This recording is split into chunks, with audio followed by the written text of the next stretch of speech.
Hello students, in the previous lectures we have understood about the factors affecting India's climate.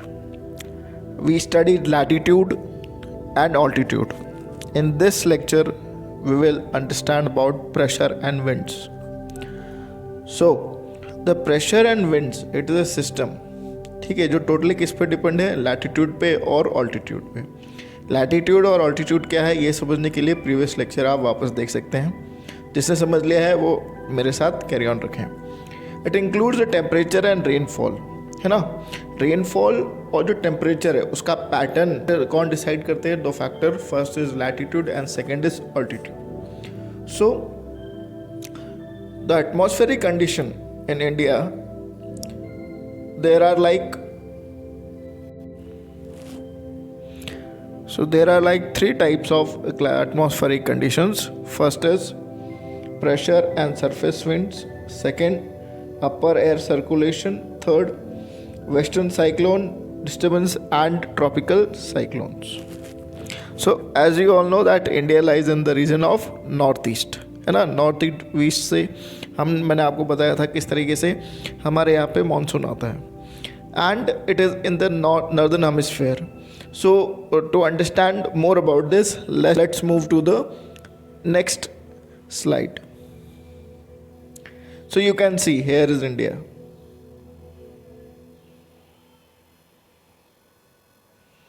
So India किस reason में है? India एक सब tropical region में है, ठीक है. सब ट्रॉपिकल रीजन में आ गया है इंडिया, और इंडिया यहाँ पर है. तो जब इंडिया ऊपर है, और मैंने आपको पहले ही बता दिया कि यहाँ से ये ट्रॉपिक ऑफ कैंसर जब हमारे यहाँ से पास होता है इस तरीके से, यहाँ से it divides India into two parts. Okay, तो ऊपर वाला जो रीजन है वो सब ट्रॉपिकल में आ जाता है, नीचे वाला जो है वो थोड़ा टॉरिड जोन में आ जाता है. So you can see that northeast trade winds and southeast trade winds, these two. So what are these two? These two are the waves, that is winds, okay, जो कि नीचे से ऊपर की तरफ आ रही है और ऊपर से नीचे की तरफ से आ रही है. Basically what happens that this equator area is very warm. अब warm क्यों है? That's because of the direct sunlight. जब डायरेक्ट सनलाइट पड़ रही है इस एरिया में तो ये क्या होगा? वार्म होगा. And ultimately the wind will get warmer, and whenever the wind or air get warmer, it get light and it moves upward. So this space is vacuum. तो उसको भरने के लिए नीचे से एक एयर आएगी और वहाँ पे जाएगी. तो this is the cold wind, this is the warm wind. इस तरीके से वार्म अपवर्ड डायरेक्शन में जो विंड है वो मूव करती है. क्यों? क्योंकि ज़्यादा टेम्परेचर है और evaporation take place at this particular area, and this is how the wind, with the help of wind the moisture also moves. So here it is. You can see the first point. The first point tells that at the equator temperature are relatively high. Land and water mass heat up, and as a result they swarm the air over there. Okay, air heated at the equatorial region rises the top of the atmosphere, वो rise हो जाती है air, and it moves toward up.